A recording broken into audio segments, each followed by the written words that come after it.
مصری انہیں مارتا جاتا تھا اور حضرت عمر رضی اللہ عنہ کہتے جاتے تھے بڑوں کی اولاد کو مار۔ جب وہ جی بھر کے اسے مار چکا اور درہ امیر المؤمنین رضی اللہ عنہ کو واپس کرنے لگا تو آپ رضی اللہ عنہ نے اس سے فرمایا عمر کی چندیا پر مار، خدا کی قسم بیٹا تجھے ہرگز نہ مارتا اگر اسے باپ کے اقتدار کا گھمنڈ نہ ہوتا۔ ابن عاص رضی اللہ عنہ نے کہا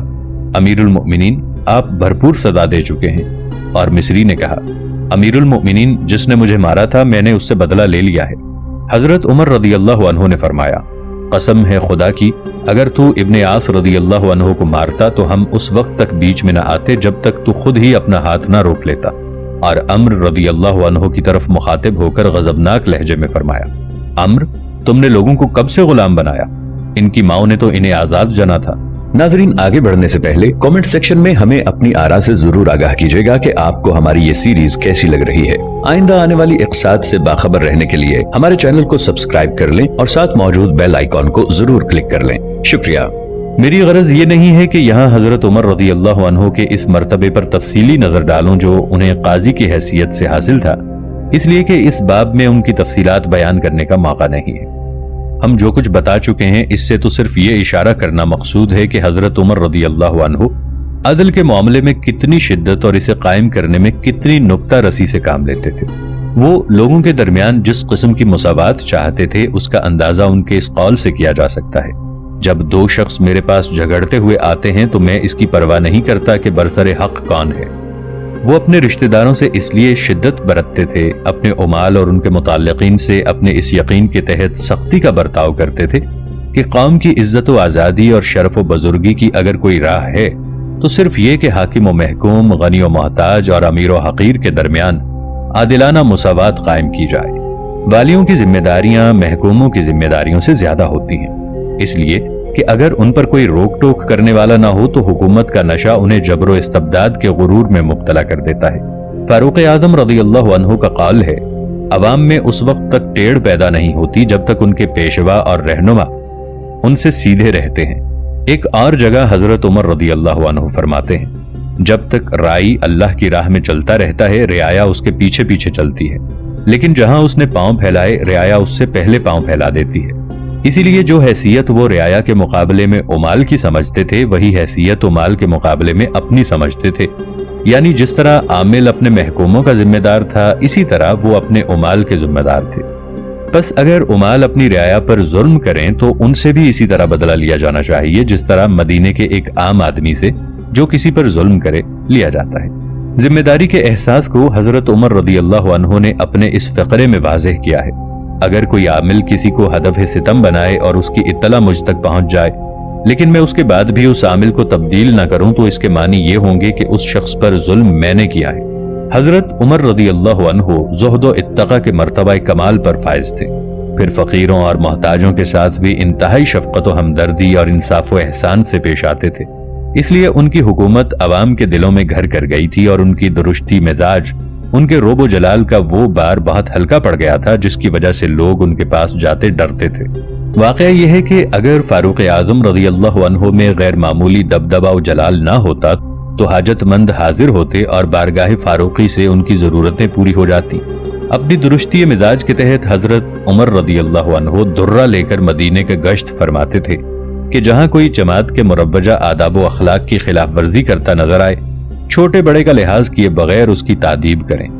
اس درے نے لوگوں کے دلوں میں اور بھی ان کی ہیبت بٹھا دی تھی اور وہ ان کے انصاف و احسان اور شفقت و ہمدردی کا یقین رکھتے ہوئے بھی ان سے کانپتے تھے۔ ایک دفعہ حضرت علی رضی اللہ عنہ، حضرت عثمان رضی اللہ عنہ، حضرت طلحہ رضی اللہ عنہ، حضرت زبیر رضی اللہ عنہ، حضرت عبد الرحمن بن عوف رضی اللہ عنہ اور حضرت سعد بن ابی وقاص رضی اللہ عنہ کہیں جمع ہوئے۔ حضرت عبد الرحمن رضی اللہ عنہ ان سب میں نسبتاً حضرت عمر رضی اللہ عنہ سے بے تکلف تھے، اس لیے ان حضرات نے ان سے کہا عبد الرحمن امیر المؤمنین سے لوگوں کی سفارش کرو۔ ایک شخص ان کے پاس حاجت لے کر جاتا ہے لیکن ہیبت اس کی زبان پکڑ لیتی ہے اور بغیر کچھ کہے سنے واپس آ جاتا ہے، اس بیچارے کی حاجت پوری نہیں ہوتی۔ حضرت عبد الرحمن رضی اللہ عنہ فاروق اعظم رضی اللہ عنہ کے پاس پہنچے اور کہا امیر المؤمنین لوگوں سے نرمی اختیار فرمائیے،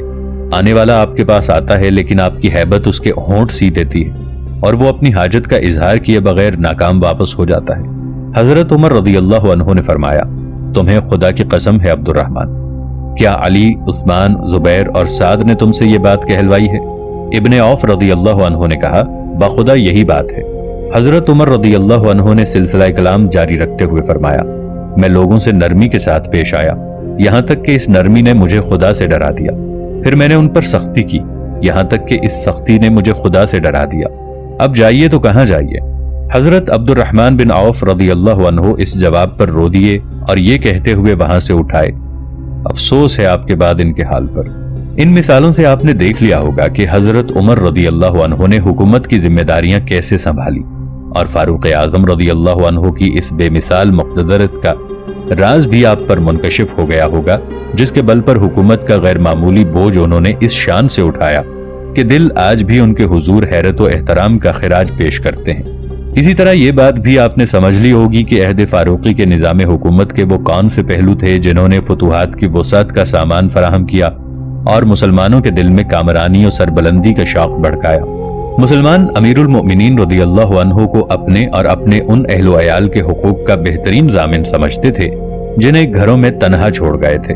وہ دیکھتے تھے کہ فاروق اعظم رضی اللہ عنہ ہر صاحب حق کا حق ادا کرتے اور اس کی ضرورت کو اپنی اور اپنے اہل و عیال کی ضرورت پر مقدم سمجھتے ہیں۔ ان حالات میں ان کا اپنے مستقبل اور اپنی اولاد و اقارب کے انجام کی طرف سے مطمئن ہو کر جنگ کے میدانوں میں کود جانا ایک لازمی امر تھا۔ ان میں سے ایک بھی اللہ اور اسلامی سلطنت کی راہ میں قتل ہونے سے نہیں گھبراتا تھا،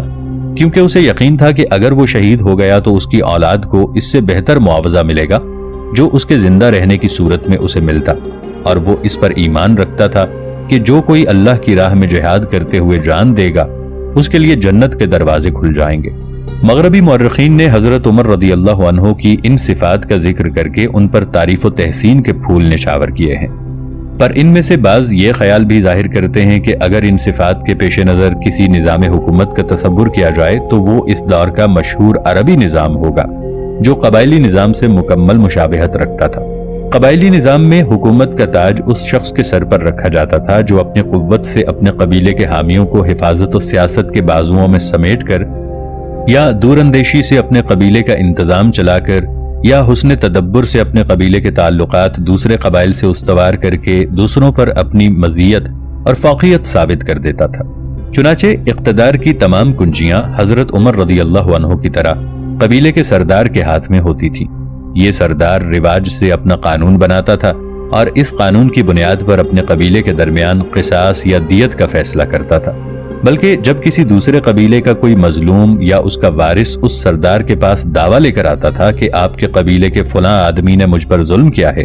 تو اس کے خون بہا یا قصاص کا فیصلہ اسی قانون کے تحت کیا جاتا تھا۔ ان مورخین کا کہنا ہے کہ قرآن نے اس رواج کی تنظیم و تہذیب تو کی جس سے عرب مانوس تھے، لیکن عربوں کو اس نظام کے دائرے سے باہر نہ نکالا جس پر وہ پہلے سے عمل پیرا تھے۔ اس معنی کو حضرت عمر رضی اللہ عنہ اور ان سے پہلے حضرت ابو بکر رضی اللہ عنہ کی حکومت اس عربی نظام پر قائم تھی اور اس کے اصول و قواعد سے متجاوز نہ ہوئی تھی۔ چنانچہ یہ دونوں حکومتیں، حکومت صدیقی اور حکومت فاروقی، اس متمدن نظام کے مقابلے میں جو ان دنوں ایران و روم میں رائج تھا، بدوی نظام سے قریب تر تھی۔ اس میں شک نہیں کہ حضرت ابو بکر رضی اللہ عنہ کی حکومت خالص عربی حکومت تھی جو روم و ایران کے نظاموں سے نہ زیادہ متاثر ہوئی اور نہ کم، اور اسی لیے وہ اس بدوی نظام کی طرح سادہ تھی جو ان دنوں جزیرہ نمائے عرب کے اکثر گوشوں میں رائج تھا۔ لیکن یہ حکومت اپنی تمام تر سادگی کے باوجود عہد رسالت کو عہد سلطنت سے ملانے والی ایک مضبوط کڑی اور اس نظام کی فطری پیش رفت تھی جو عہد رسالت ہی میں ابھرنا شروع ہو گیا تھا۔ جس وقت رسول اللہ صلی اللہ علیہ وآلہ وسلم نے مدینے میں نزول اجلال فرمایا ہے، عرب کے دوسرے علاقوں کی طرح وہاں بھی ایسے قبائل آباد تھے جو اپنے اوپر کسی دوسرے قبیلے کا اقتدار تسلیم نہ کرتے تھے۔ اس لیے کبھی تو اوس اور خزرج میں کشت و خون کا بازار گرم ہو جاتا اور کبھی مدینے کے عربوں اور یہودیوں میں جنگ کے شعلے بھڑکنے لگتے، اور جب تک کوئی بیرونی خطرہ ہی انہیں اچانک آ کر گھیر نہ لیتا، باہمی اتفاق و اتحاد کی کوئی صورت پیدا نہ ہوتی۔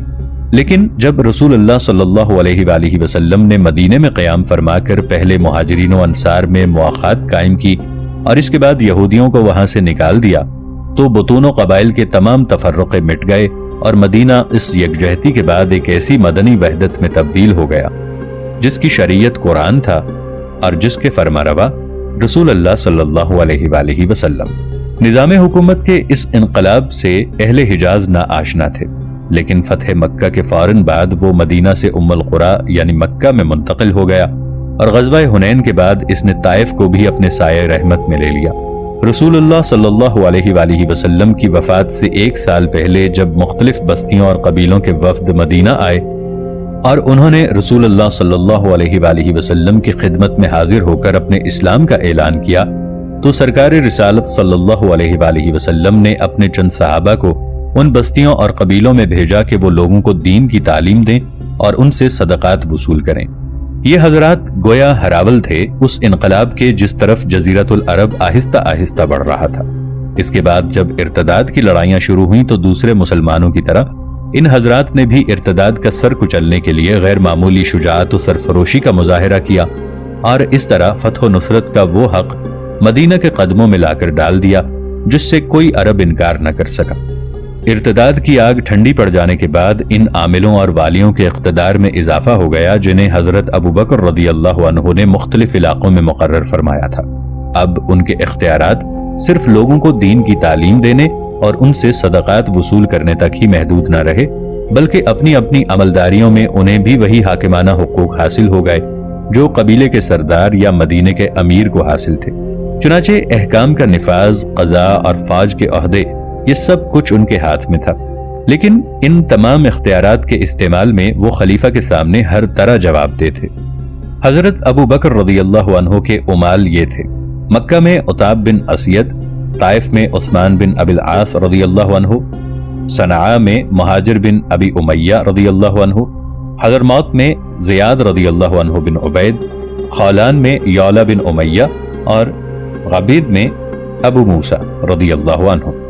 حضرت عمر رضی اللہ عنہ کے ہاتھ میں زمام خلافت اس وقت آئی جب تمام مرتدین عرب صدق دل سے دوبارہ دائرہ اسلام میں داخل ہو چکے تھے، اس لیے اب ان سے محتاط رہنے یا ان سے بغاوت سے ڈرنے کی کوئی وجہ نہ تھی۔ خلیفہ کے امال آخر ان پر جبر و تشدد کرتے بھی کیسے، جب تمام قبیلوں کے سورما جہاد کے میدانوں میں پہنچ گئے تھے اور وہاں اللہ کی راہ میں مر بھی رہے تھے اور مار بھی رہے تھے۔ اسی بنا پر حضرت عمر رضی اللہ عنہ نے محسوس فرمایا کہ ان کی وحدت کو اور مستحکم کر دیا جائے، اور اپنے امال کو حکم دیا کہ وہ بھی شیوہ فاروقی کے اتباع میں انصاف و دور اندیشی اور لطف و مرحمت سے کام لیں، اور معاملات میں عربوں سے چاہے وہ جزیرہ نمائے عرب کے کسی حصے کے رہنے والے ہوں مساوات برتیں۔ اس غرض سے فاروق اعظم رضی اللہ عنہ نے اپنے امال کے نام وہ ہدایات جاری کی جن کا ہم پہلے ذکر کر چکے ہیں۔ حضرت عمر رضی اللہ عنہ ان امال کو عربوں پر اس لیے حاکم بنا کر نہ بھیجتے تھے کہ وہ ان کو ذلت و حقارت کے چوبچے میں دھکیلیں، بلکہ اس لیے بھیجتے تھے کہ ان کے درمیان عدل و انصاف کے ساتھ اللہ کی حدود قائم کریں۔ امال کو ان کا حکم تھا کہ سب کو ایک نظر سے دیکھو، قریب و بعید میں کوئی امتیاز روا نہ رکھو۔ اگر تم نے رشوت لی، حکومت میں ذاتی غرض شامل کی یا غصے میں لوگوں کو ستایا تو اس کی سزا تمہیں بھگتنا پڑے گی۔ حق اگر دن کی روشنی میں بھی قائم کرنا پڑے تو اسے قائم کرو۔ وہ مملکت کے ایک ایک گوشے میں عدل قائم کرنا چاہتے تھے اور اسی سلسلے میں اپنے آپ کو، اپنے ضمیر کو اللہ کے سامنے جواب دہ سمجھتے تھے۔ یعنی اگر ان کے کسی عامل نے کوسوں دور بھی کسی شخص پر ظلم کیا تو گویا خود انہوں نے اس شخص پر ظلم کیا۔ ایک دن حاضرین سے فرمایا: کیا تم یہ سمجھتے ہو کہ اگر میں نے اپنے علم کے مطابق بہترین آدمی کو تم پر عامل مقرر کر کے اسے عدل کا حکم دے دیا تو میں اپنے فرض سے عہدہ برا ہو گیا؟ لوگوں نے کہا: جی ہاں۔ فرمایا: نہیں، یہ اس وقت تک نہیں ہو سکتا جب تک میں یہ نہ دیکھ لوں کہ جو کچھ میں نے حکم دیا تھا اس پر عمل بھی کیا جا رہا ہے یا نہیں۔ اسی لیے وہ ان امال کا محاسبہ اتنی شدت سے کرتے تھے کہ ہمارے لیے حضرت خالد بن ولید رضی اللہ عنہ کی معزولی اور حضرت عمرو بن عاص رضی اللہ عنہ کے مال کی تقسیم اس کی بہترین مثالیں ہیں۔ روایات میں حضرت عمر رضی اللہ عنہ کے اس شدید محاسبے سے متعلق بعض ایسے واقعات ملتے ہیں جن پر یقین کرتے ہوئے لوگ ہچکچاتے ہیں۔ کہا جاتا ہے کہ حضرت ابو عبیدہ رضی اللہ عنہ نے شام میں اپنے اہل و عیال کے لیے راحت و فراغت کے سامان فراہم کر لیے تھے۔ حضرت عمر رضی اللہ عنہ کو اس کی اطلاع ملی تو ان کے مشاہرے میں کمی کر دی، یہاں تک کہ امین الامت رضی اللہ عنہ کی رنگت بگڑ گئی، کپڑوں کی حیثیت بدل گئی اور حالت تباہ ہو گئی۔